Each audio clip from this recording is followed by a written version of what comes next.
أعوذ بالله من الشيطان الرجيم. بسم الله الرحمن الرحيم. السلام عليكم ورحمة الله وبركاته. وجمال حسن. هذا إن شاء الله وحن برنينا إن شاء الله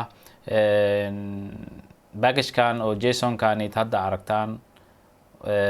هذه قف كريت سيسيد أما ميل كسو داونغريسا أما جيت هوب كسو داونغريسا أو رعسنين نود موجول كان because نود موجول كان يتي ريفرش ده waxyaal badan ayaa la socda waan si nii sheegay kan weligaada masaaris gid hubka so in case yani waxaan tusnayaa sida yani hadda application kaleeta ayaan gelinayaa insha Allah oo dhinaca dev dependencies-ka ayaan gelinayaa waxaan isticmaalayaa ama gashanayaa node kaas ayaan gashanayaa baadeen save waxaan rabaa inta ugu talagalno eagle node mode-ka inta dev dependencies kan eagle aan ugu talagalay inta aan dhaha haddii wax qalad oo si qalad u qorin yani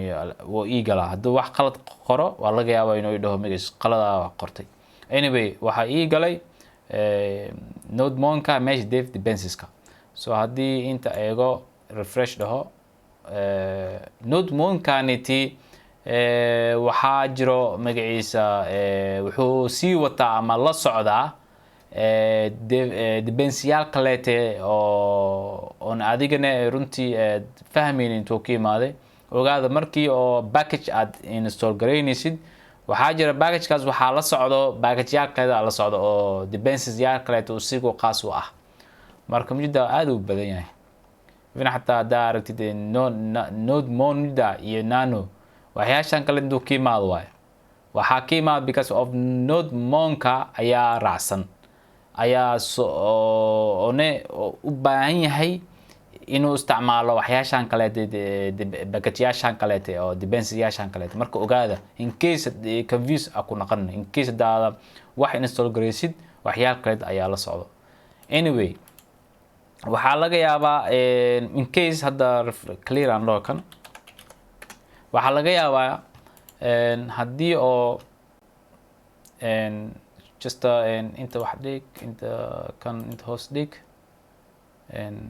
kan ka saar inta imaw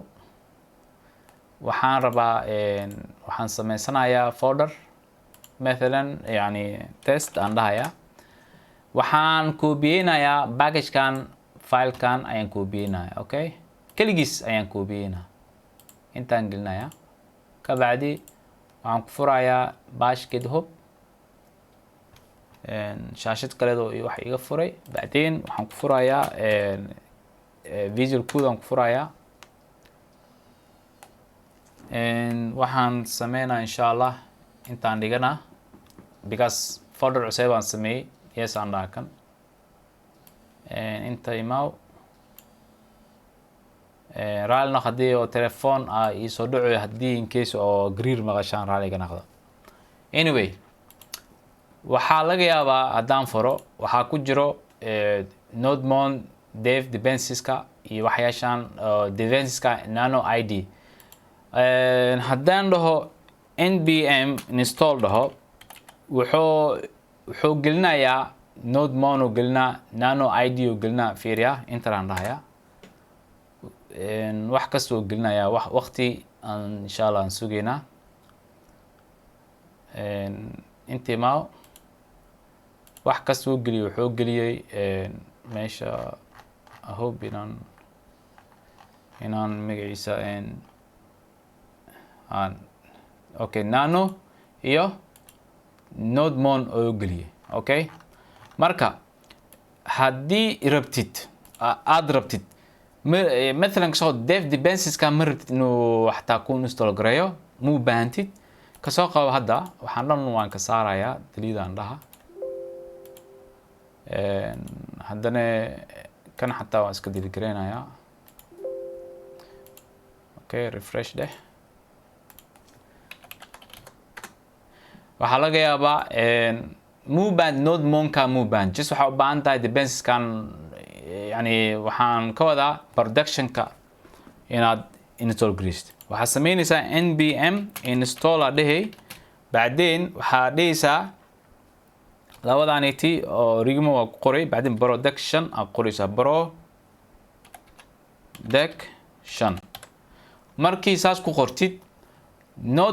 node monkan dev dependencies kaniti ma taawanayo wax ma yani install ma sameynayo because of muhiimadu waxay tahay dependencies kaasiti ayaa muhiim ku ah kaas ayaa install gareynaysaa inta daan dhaho wax yar waan sugayaa hadda intii maado wuxuu ii galay bes kan oo production ka yahay bes dependencies ka laakiin kan dev dependencies kaniti waa wax aniga aan oo shakhsi ahaan u isticmaalayo so markii isticmaalaysid production ka ma taawanayo dev dependencies ma taawanayo wuxuu install gareynaya meesha oo dependencies ka package-yaasha meesha ku jiro ayuu install gareynaya marka saas ayaan rabaa inaan nii baro production install saasaa loo sameeyaa haddaad u baahnayn waxyaasha kaleeta ee dev dependencies ku jiro haddaa rabin inaan isku taawanin marka saasaa wax loo sameeyaa marka ma rabin wax badan inaan dheeraado just insha allah khayr aan rajeyna assalaamu calaykum waraxmatullahi wabarakaatuh